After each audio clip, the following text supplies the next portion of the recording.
ఈరోజు మనం మాట్లాడబోయే ముందుగా ఈ వీడియోని వాచ్ చేద్దాం.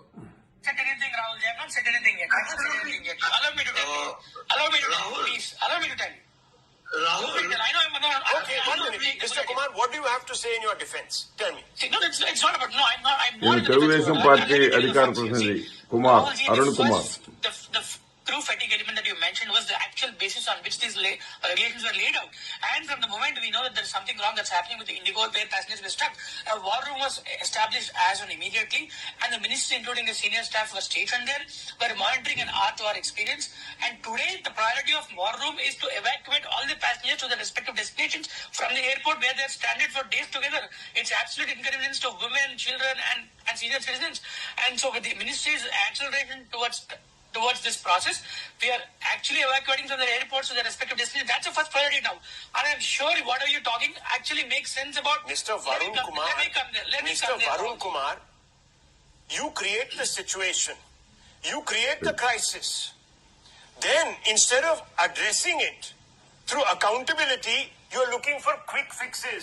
వాళ్లే సమస్యలు సృష్టించి వాళ్లే మాట్లాడుతున్నారని యాంకర్ అడుగుతున్నారు. మరొక విషయం అండి, ఇంకో చిన్నది, ఇది కూడా తెలుగుదేశం పార్టీ వాళ్ళు పాల్గొన్న debate. You wanted the rules to protect the interests of the passengers, but today has the government, by diluting the pro-pilot regulations, not effectively agreed to compromise passenger safety. Hypocrisy. Our minister Lokesh is also monitoring the situation. An emergency location has been set up, aviation. But your minister is not the minister for civil aviation. One second. No, Nara Lokesh is not the minister for civil aviation. In what capacity is he monitoring the situation? May I ask, how is a minister in the state government monitoring the nationwide situation on civil aviation? In what capacity? Arnav, just give me 1 minute. No, in what capacity is Nara Lokesh overseeing the India civil aviation sector? May I ask you? I'm coming to that. Number one, the Prime Minister's office is monitoring it. Okay, ఇది విషయం ఇదండి. ఏంటంటే Telugu Desam party నాయకులకు, Telugu Desam party వాళ్లకు ప్రజల పరిపాలనతో సంబంధం లేకుండా చంద్రబాబు నాయుడు, నారా లోకేష్ గారుల భజన చేసుకోవటమే పని. ఇక్కడ విమాన సర్వీసుల్లో ఒక పెద్ద ఆందోళన కలిగించేటటువంటి పరిస్థితులు నెలకొన్నాయి. ఏమిటంటే వాళ్ళు స్టాఫ్ని, పైలట్స్ని అనేక మందిని రిక్రూట్ చేసుకోవాల్సినటువంటి పరిస్థితులు ఉన్నాయి. ఏంటంటే పద్ధతులు మార్చింది. డీసీజీఎం అని ఉంటుంది కార్యక్రమం, మొత్తం మానిటరింగ్ చేసేవాళ్ళు, ఆ డీజీసీఎం వాళ్ళు ఏం చేశారంటే పైలట్ల మీద పని ఒత్తిడి ఎక్కువైంది. పని ఒత్తిడి ఎక్కువైనటువంటి కారణంగా వాళ్ళకి కొంత వెసులుబాటు కలిగించాలి. అంతకుముందు వారంలో 36 గంటలు మాత్రమే వాళ్ళకి సెలవు ఉండేది. 36 గంటలు ఉండేటటువంటి సెలవుని 48 గంటలకు పెంచాలి. అదేవిధంగా ఒక పైలట్ ఒక్కొక్కసారి రాత్రి వేళల్లో 6 సార్లు ల్యాండింగ్ చేయాల్సి వస్తుంది. ఏది విమానాన్ని ఆ ల్యాండింగ్ చేయటం అనేది చాలా కష్టతరమైనటువంటి ప్రక్రియ, చాలా జాగరూకత వహించాల్సినటువంటి ప్రక్రియ, ఎంతో మెలకువతో ఉండాల్సినటువంటి ప్రక్రియ. మరి దానికోసము అది వారానికి 6 సార్లు అంటే చాలా కష్టమవుతుంది వాళ్ళకి. 6 సార్లు అంటే చాలా కష్టమవుతుంది. 2 సార్లకు మించి ఆ పని వాళ్ళకి కల్పించకూడదు అని నిర్ణయాలు తీసుకుంది. ఈ నిర్ణయాలు తీసుకొని విమానయాన శాఖ వాళ్ళు ఆయా విమాన సర్వీసులు నడిపేటటువంటి అన్ని సంస్థలకు కూడా నిబంధనలను నిర్దేశించారు. నిర్దేశించిన ప్రకారం ఇండిగో సంస్థ కూడా చేయాలి కదా. ఇండిగో సంస్థ ఏదైతే ఆక్యుపెన్సీ ఎంత ఉందంటే వాళ్ళది 64%. భారతదేశంలో ఉన్నటువంటి విమాన సర్వీసుల్లో 64% ఇండిగో సర్వీసులే ఉన్నాయి. వీళ్ళు ఆ నిబంధనలు పాటించకుండా, ఆ నిబంధనలను అనుసరించకుండా, ఒక రకంగా చెప్పాలంటే కేంద్ర ప్రభుత్వాన్ని బ్లాక్ మెయిల్ చేశారు. మాకు ఫిబ్రవరి వరకు సమయం అయింది, ఫిబ్రవరి లోపు మేము అపాయింట్మెంట్స్ ఇవ్వలేము, ఉద్యోగాలు ఇవ్వలేము అని చెప్పేశారు.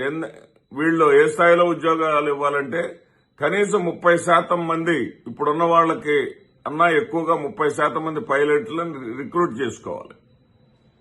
రిక్రూట్ చేసుకోవాలంటే వాళ్ళ పైన ఆర్థిక భారం పడుతుంది. దీనితోటి వాళ్ళు నిబంధనలు పాటించకుండా ఒక రకంగా కేంద్ర ప్రభుత్వాన్ని బ్లాక్ మెయిల్ చేశారు. కేంద్ర ప్రభుత్వంలో విమానయాన సర్వీసులు చూస్తుంది ఆంధ్రప్రదేశ్కు చెందినటువంటి రామ్ మనోహర్ నాయుడు, అతను ఎర్రవనాయుడు కుమారుడు. సరే, అతను బాధ్యత తీసుకోవాలి. అతను కేంద్ర మంత్రిగానే చూస్తారు కానీ తెలుగుదేశం పార్టీ మనిషిగా చూడరు. కేంద్ర ప్రభుత్వ బాధ్యత అంటే సమిష్టి బాధ్యత. ఇది తెలుగుదేశం పార్టీ వాళ్ళకి ఇవేమి పట్టవు. వీళ్ళకి ప్రైవేటు మోజు ఎక్కువ. పీపీపీ అనే వాళ్ళ నాయకుడే మోగుతూ ఉంటారు కదా 24 గంటలు. 99 పైసలకే వచ్చే వాళ్ళందరికీ భూములు ఇస్తా ఉంటారు కదా. అదే రందిలో ఉంటారు, అదే యావలో ఉంటారు. ప్రైవేటు వాళ్ళంటే ఇష్టం, ప్రైవేటు వాళ్ళంటే మక్కువ. వాళ్ళని పైకెత్తటం, ప్రజల్ని దించేయటం, ప్రజల్ని ముంచేయటం వీళ్ళకి అలవాటు. అదేవిధంగా వాళ్ళ అనుచరగణం కూడా ఉన్నారు అంటానికి ఈ 2 డిబేట్స్ మనం తార్కాణంగా తీసుకోవాలి. మొట్టమొదటిది న్యూస్ 18లో అక్కడ పాల్గొన్నటువంటి అరుణ్ కుమార్ని వారు యాంకర్ గట్టి సూటిగా ప్రశ్నించారు. ఏమని ప్రశ్నించారంటే 64% ఆక్యుపెన్సీ ఉన్నటువంటి ఇండిగో వాళ్ళు నిబంధనలు ఉల్లంఘించి మరి కేంద్ర ప్రభుత్వానికి ఛాలెంజ్ విసిరితే ప్రజలు అనేక రకాలుగా ప్రయాణికులు ఇబ్బంది పడతా ఉంటే దాదాపు వేలాదిగా సర్వీసులు ఆగిపోవటం వల్ల 1000కు పైగా సర్వీసులు ఆగిపోవటం వల్ల దేశవ్యాప్తంగా వేలాదిగా ప్రయాణికులు ఇక్కట్లు పడతా ఉంటే ఈ క్రైసిస్ ని క్రియేట్ చేసింది మీరు కదా. మీరు తెలుగుదేశం పార్టీ అనే కోణంలో మీరెందుకు ఆలోచిస్తారు? కేంద్ర ప్రభుత్వంలో పౌర విమానయాన శాఖ మంత్రిగా బాధ్యతలు తీసుకోవాలి కదా అంటే వీళ్ళు చెప్పిన సమాధానం ఎలా ఉందంటే, ఎంత రోతగా ఉందంటే, క్రైసిస్ క్రియేట్ చేసింది మీరు, సమస్యను సృష్టించింది మీరు. ఇదే సమస్య ఇంకొక దేశంలో గాని జరిగి ఉంటే సమస్యని పరిష్కరించలేకపోతే సంబంధిత మంత్రి రాజీనామా చేసేవాడు. మీరు రాజీనామా చేస్తారా చెయ్యరా? మరి ఇది కేంద్ర ప్రభుత్వాన్ని బ్లాక్ మెయిల్ చేయటం అవునా కాదా అనే ప్రశ్నలకు అరుణ్ కుమార్ ఏమో సమాధానం చెప్పలేదు.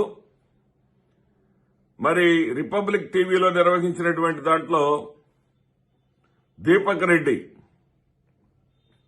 ఏదైతే అనంతపురానికి చెందినటువంటి నాయకుడు జేసీ దివాకర్ రెడ్డి కుటుంబానికి చెందినటువంటి వాడు, వాళ్ళ అల్లుడు అనుకుంటా, అతను ఎమ్మెల్యేగా ఉన్నాడు. ఆయన 2వ డిబేట్లో పాల్గొన్నాడు. ఆయన ఒక అడుగు ముందుకేసి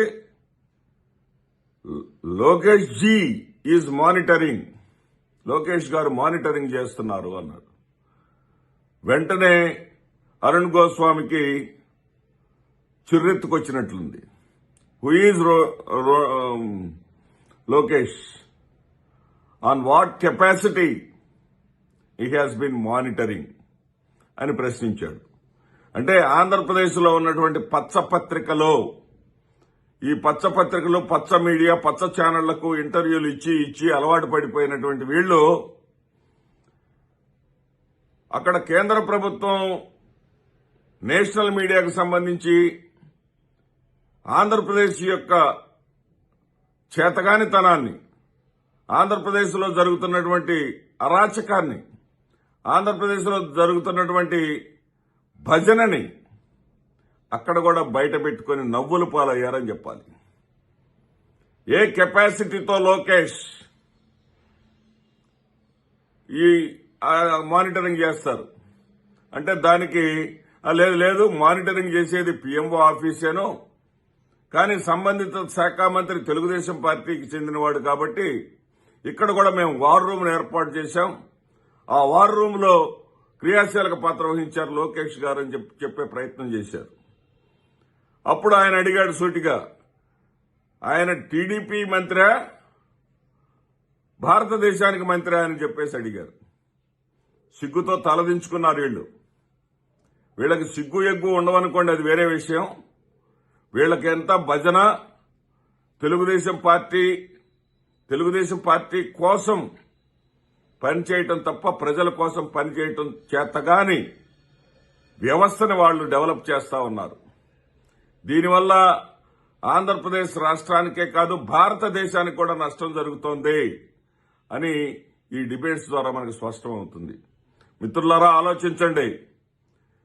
తెలుగుదేశం పార్టీ ఏదైతే వ్యక్తి పూజను చేస్తా ఉందో, ఏదైతే రాష్ట్రాన్ని అధోగతి పాలు చేస్తా ఉందో, ఒక్కసారి దృష్టి పెట్టండి, ప్రశ్నించండి. అలయన్స్ ప్రభుత్వంలో ప్రధాన భాగస్వామి అయినటువంటి తెలుగుదేశం పార్టీ అఘాయిత్యాల పట్ల జాగరూకత వహించండి. నమస్తే.